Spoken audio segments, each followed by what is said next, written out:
Hello, my name is Rachel and I have mitochondrial disorder, specifically RRM2B, and this is a typical day in my life. Although I'm 19 years old, the first thing I have to do in the morning is ring for my mum or dad to come and take my ventilator mask off for me. I need their help as my neck muscles are so weak that I find it hard to lift my head and remove the mask. I am also profoundly deaf, so the first part of my day is spent in silence until I'm ready to put my cochlear implant processors on. I usually spend hours in bed in the morning. I have a feeding tube to help me gain weight, but I can't stand to have it on overnight with the ventilator mask on at the same time. So while everyone else is getting on with their day, I'm in bed plugged in.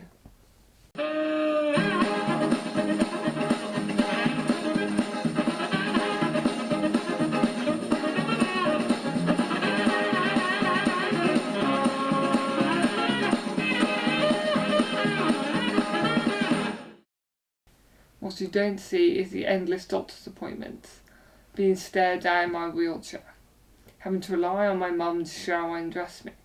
I'd love to go out on my own, but I'm terrified. Never been on a date, never been travelling with my friends. But this is what I can do. Exercising has really helped me, especially when my personal trainer is so cute. The humour's not bad either.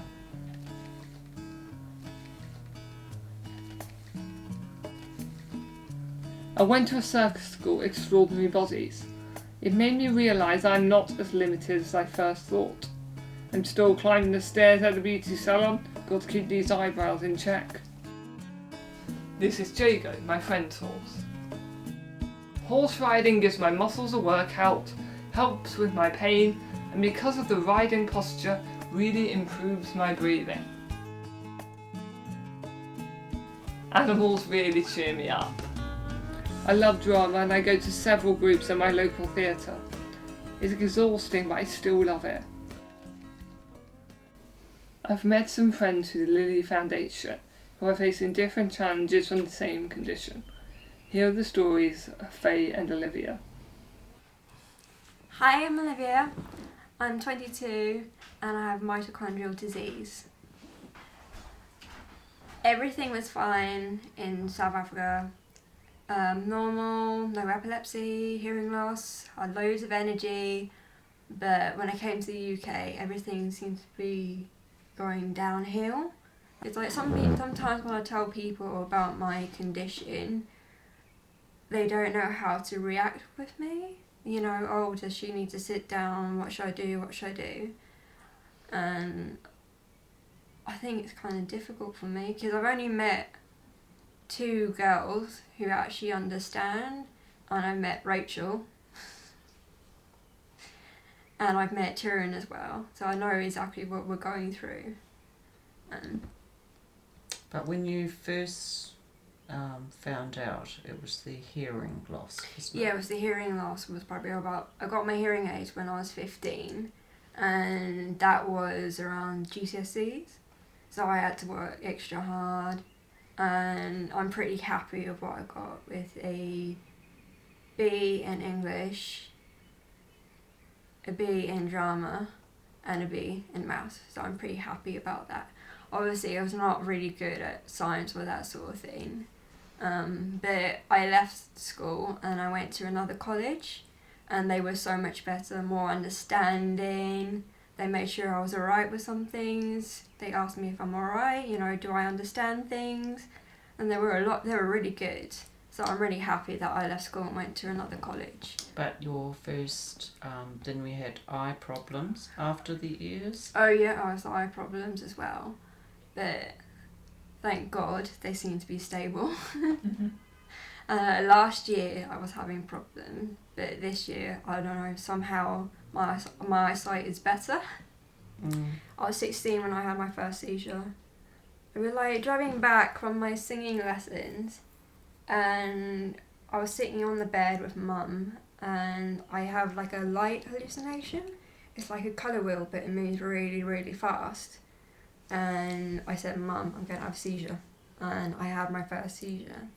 And I remember waking up on the floor with the paramedics. I was completely confused. I don't know what happened. I blacked out. What happened? Why are the paramedics here?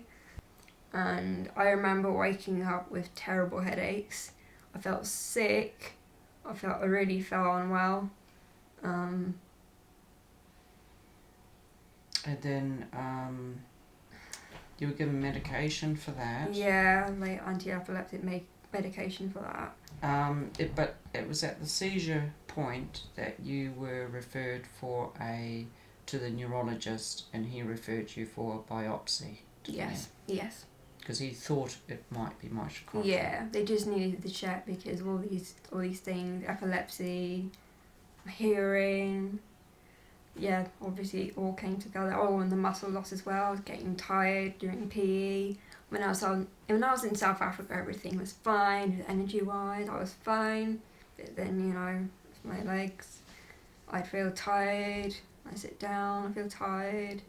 Can't really do very much. Can't walk. Like my friends say, can't really do anything.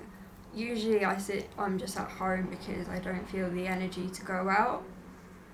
But they did the biopsy came back and said you had a mitochondrial disease. Yeah, it came back with which mitochondrial. didn't fall into any particular category. You had symptoms of a number of syndromes, but they couldn't say exactly what you had. Yeah, I was unique. Well, it's difficult because all my friends are going clubbing and going out, and I just feel too tired to do anything. And also clubbing and that sort of thing. I'm epileptic as well, so that's a bit of a bummer as well. Photosensitive epilepsy. Yeah, but I've been going to photo shoots and I seemed to be fine with the camera. Everything was going alright. So I thought, okay, this is not going to stop me from doing something that I love. So I'm pretty happy with that.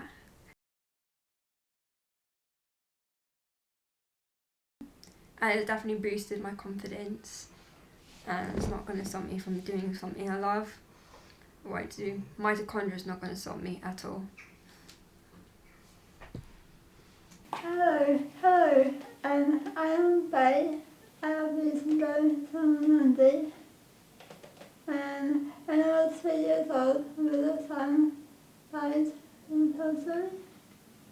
Yeah, Sam was diagnosed at 18 months with Lee's disease, and they told me when we went into hospital that he probably wouldn't live past the age of 2, and he lived for 1 more month after that. Sam wasn't really an ill child. He had a problem with one of his eyes, and he sometimes couldn't always hold himself up. Apart from that, he never had any illness and was never in hospital. When I was 7, I walked went funny, and I used to love on the mountain. Used to love On the bike. riding a bike, yeah. Yeah, I've never listened to it. Anyway, by age 12, I had tests done for my control disease and things. And I was in the hospital and left my chair. Yeah. Faye went into hospital to have tests at the age of 12, and she had a muscle biopsy. And then she came out of the hospital in a wheelchair, and then that was the first time, and since then she's been using a wheelchair. Yeah. After the test, I was very ill and anyway, now I have dystonia, deficiency, and home, and sleep problems, I'm blind as well, and stuff. And when I was 3, I thought I was going to Yeah.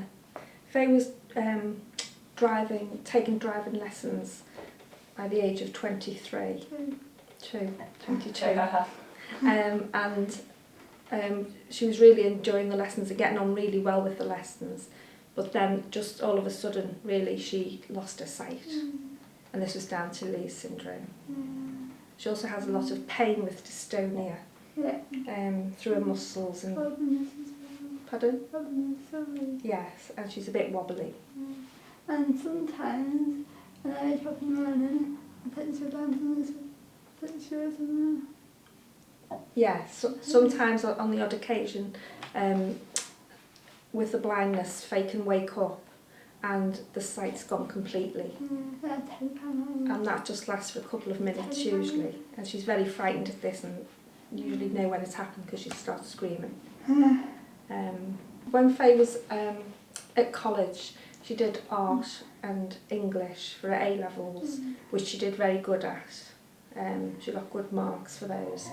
But then losing the sight has sort of destroyed all that really, because although she can listen to audiobooks, and she does listen to a lot, her passion was reading and writing. And she's written a book which is slightly about her story but with a bit of a twist to it. So she has managed to finish the book now, which just needs some editing doing to it. She also loves to paint and do art, and with the blindness that's really quite hard to do now.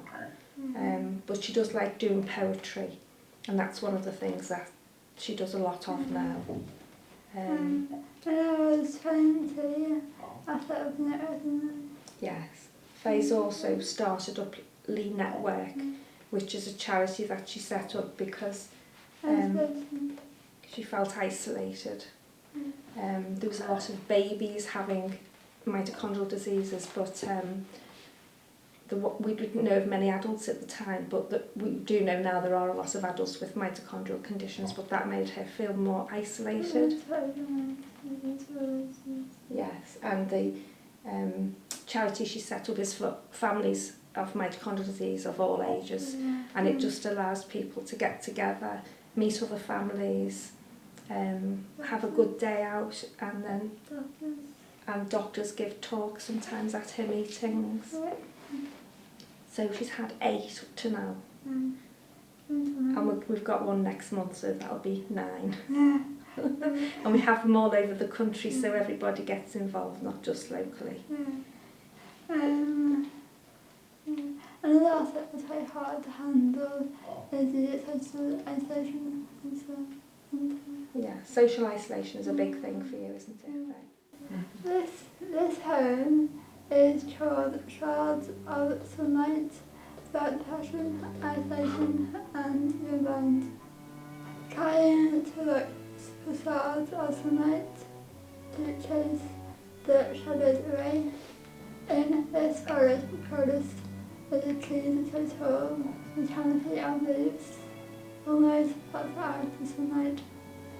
Trying to look for shards of sunlight to chase the shadows away. My feet crunch over the trees flapping, one in half at 80 minutes. The sound of each shattered piece of hope echoes the woods. Trying to look for shards of sunlight to chase the shadows away. The wind rustles through the leaves, chasing the trees. The buds are flowers that seem to hold me back to my everything. As I stand in the forest, deeper and deeper, getting lost in each tall, imposing tree that looks down at me, trying to look shards of sunlight to chase the shadows away, but the shadows dissipate to me nearer and nearer until I am under a shadow, trapped in the darkness. So those are our stories. I hope it's given you an insight into what it's like living with mitochondrial disorder. Now, please go out and find a cure as quickly as possible. Thank you.